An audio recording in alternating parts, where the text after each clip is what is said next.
Hi friends, welcome back to Yuvarani's kitchen. నేను మీ శ్రావణి. ఈరోజు ఈ వీడియోలో మీకు ఒక మంచి హెల్దీ రెసిపీని షేర్ చేసుకోవాలనుకుంటున్నాను. ఈ మధ్య నా డైలీ లైఫ్లో నేను కొంచెం ఫుడ్ అన్నది చేంజ్ చేసుకున్నాను, లైక్ హెల్దీగా. అందులో ఇది ఒకటి అనమాట. సో మీతో కూడా షేర్ చేసుకుందాం, మీకు కూడా నచ్చితే ట్రై చేస్తారు. అన్ని మల్టిపుల్ సీడ్స్ అండ్ నట్స్ చాలా ఉన్నాయి. మంచి హెల్తీగా అనిపించింది నాకు ఇది. సో నేనైతే కొనుక్కున్నా. అలాగే మీకు కూడా చూపిద్దాం, మీకు కూడా నచ్చితే మీరు కూడా ట్రై చేస్తారు కదా అని చెప్పేసి ఒక వీడియో తీస్తున్నా అంతే. ఇందులో మనకి రైజన్స్, ఆల్మండ్స్, ఓట్స్ ఇలాగ కొన్ని ఉంటాయి. అందులో పాటుగా నేను ఇంకొన్ని సీడ్స్ కొన్ని అడిషనల్గా యాడ్ చేసుకుంటున్నాను అనమాట. సో అవన్నీ వీడియోలో చూపిస్తాను, ఓకేనా. నేనైతే తీసుకునింది ఇక్కడ ఫ్రూట్ నట్స్ అండ్ సీడ్స్ అయితే ప్యాకెట్ తీసుకున్నాను. దీని బ్రాండ్ నేమ్ కావాలంటే కమెంట్ సెక్షన్లో కమెంట్ చేయండి, పర్సనల్గా చెప్తా. ఇందులో almonds, pumpkin seeds, black currants, raisins and papaya and berries. అదే కాకుండా oats, ragi, wheat, barley, corn and rice.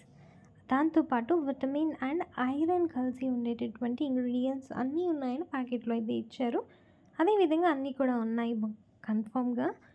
ఇవన్నీ కాకుండా నేను కొంచెం అడిషనల్గా కొన్ని సీడ్స్ యాడ్ చేసుకుంటున్నాను. అవి ఇవే. పంకిన్ సీడ్స్ కొన్ని యాడ్ చేసుకుంటున్నాను.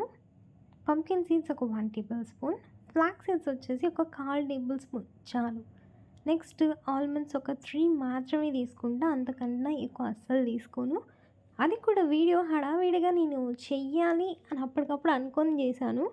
నార్మల్గా అయితే ఆఫీస్కి ఆల్మండ్స్ని సోక్ చేసి పీల్ తీసేసి తీసుకుంటా. సో మీరు అలా తీసుకోవడానికి ప్రిఫర్ చేయండి, ఓకేనా. నెక్స్ట్ వచ్చేసి చియా సీడ్స్ ఒక 1/2 టేబుల్ స్పూన్.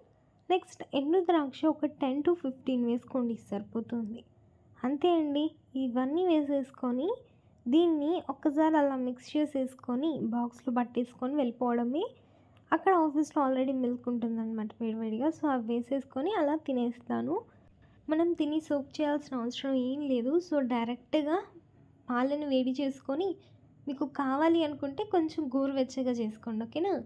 గోరువెచ్చగున్న పాలని వేసేసుకొని జస్ట్ అలా మిక్స్ చేసేసుకొని తినేసేయడమే. పాలు అయితే కొంచెం ఎక్కువగానే పడుతుందండి.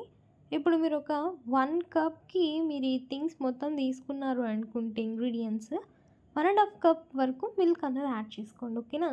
అప్పుడే మీకు పర్ఫెక్ట్గా ఉంటుంది. లేదు అంటే ఇవి ఉన్నాయి కదా కార్న్, ఇవంతా బాగా మిల్క్ అన్నది పీల్ చేస్తుంది. సో అప్పుడు మీకు మిల్క్ క్వాంటిటీ తగ్గిపోతుంది. సరే, మొత్తాన్ని ఒకసారి మిక్స్ చేసేసుకొని నేనైతే సూపర్గా ఎంజాయ్ చేస్తూ తినేస్తున్నాను. నార్మల్గా ఓట్స్ తినాలంటే చాలామందికి నచ్చదు కదా. సో నేను అందులో ఒకదాన్ని. బట్ హెల్తీగా ఏదైనా హెల్త్గా తీసుకోవాలి అనుకున్నప్పుడు ఇది ఒక మంచి చాయిస్ అని నేనైతే అనుకుంటున్నాను. ఎందుకంటే టేస్టీగా కూడా ఉంది, హెల్తీగా కూడా ఉంది. సో అందుకే మీకు కూడా సజెస్ట్ చేస్తున్నాను, మీరు కూడా ట్రై చేయండి. కొంతమంది స్వీట్ తక్కువ ఉంది ఇంకా అనుకునే వాళ్ళు హనీ వేసుకోవచ్చు, ఓకేనా. ఆల్రెడీ రైజన్స్ ఉన్నాయి అండ్ పపాయ ఉంది, ఇదంతా స్వీటే కాబట్టి ఈక్వల్గా బ్యాలెన్స్ అయిపోద్ది. లేదు అనుకున్న వాళ్ళు హనీ ఒక 1 టేబుల్ స్పూన్ వేసుకొని మిక్స్ చేసేసుకొని తినేసేయండి. సరే, నేను మీతో షేర్ చేసుకోవాలనుకున్నటువంటి ఒక హెల్దీ రెసిపీ షేర్ చేసేసాను. ఫుల్ వీడియో ఎలాగో చూసేసారు కదా. ట్రై చేసి ఎలా ఉందో ఏంటన్నది కమెంట్ సెక్షన్లో కమెంట్ చేయండి. దీని బ్రాండ్ నేమ్ కావాలి అనుకుంటే నాకు కింద కమెంట్ సెక్షన్లో కమెంట్ చేయండి. లేదు అంటే నా ఇన్స్టా అకౌంట్కి ఒకసారి మెసేజ్ చేశారంటే మీకు ఏంటి దాని బ్రాండ్ అన్నది చెప్తా. ఆన్లైన్లో ఇక్కడ చెప్పచ్చో లేదో నాకు తెలియదు, అందుకని. ఓకేనా. Bye friends, have a nice day.